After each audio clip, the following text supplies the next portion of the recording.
Assalamu alaikum. Ramadan Mubarak. So Karim, I don't think you spoke earlier about bald fat guys. Well, you've got a hairy fat guy now. So we're keeping with the theme, and I think voices is important, but stories are important. So Karim, you've left me inspired. So the story goes of a Jew and a Muslim man who met in a Methodist church in Brighton. And long into the Ramadan month, they did travel, eating and breaking fast. And on their journeys, they would share stories, finding each other's shared humanity, learning from each other, growing together. And like Karim said, most importantly, completing each other.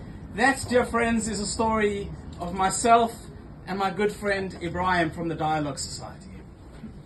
You see, evenings like tonight, while they are curated, are quite special indeed because they start friendships, relationships. They start you on the journey. That is the true blessing of interfaith. We heard this evening how often in the world we live in, we hear all about the hate, the animosity, the things that pull us together, pull us apart. And the truth is, tonight's gathering, and many like this across the length and breadth of this fair country, won't get the publicity in Sky News or the BBC or in the local press, because that's not the story they want to tell. And so I urge you all tonight, as you start this journey of discovery, of sometimes productive discomfort, that you share numbers with each other, that you go back to your temples, your mosques, your churches. You open up your own places, whether that's as a Jew, it's your Sukkot festival, or as a Christian, Christmas.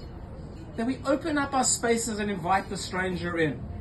Because truth be told, I was a stranger not so long ago when we moved here to Brighton. But now I am welcomed, appreciated, and seen. And so these journeys of interfaith are so important.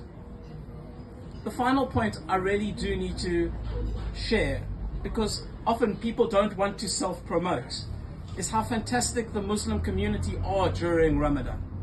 Key concepts of charity, sadaqah, zakat, are so deeply rooted at this time of year that roughly about 130 to 150 million pounds is raised for charities across the country.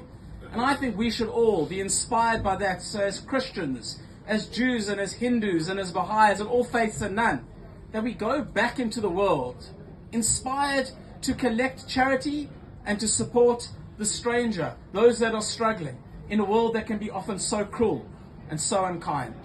So I just want to say this is my 7th Ramadan Iftar dinner. With each one I learn something new, and I leave with a moment to reflect and to just think about how I could be a better person. I want to say thank you to now my friends at the Dialogue Society for putting these on, from Oxford to Newcastle to Birmingham to Brighton to London. Thank you for the work that you do and for inspiring so many other communities to continue this work and to go on the journey with you. Thank you. Thank you.